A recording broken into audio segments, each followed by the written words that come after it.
ઉપર ઓઇલ પડતા traffic jam. સવારના સમયે ઓઇલ ઢોળાયું.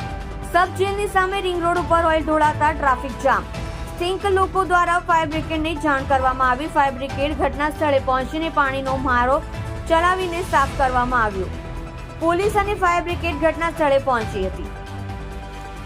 જોડાઈ રહ્યો સત્યની શરૂઆત ન્યૂઝ ચેનલ સાથે અને જુઓ તાજા સમાચાર.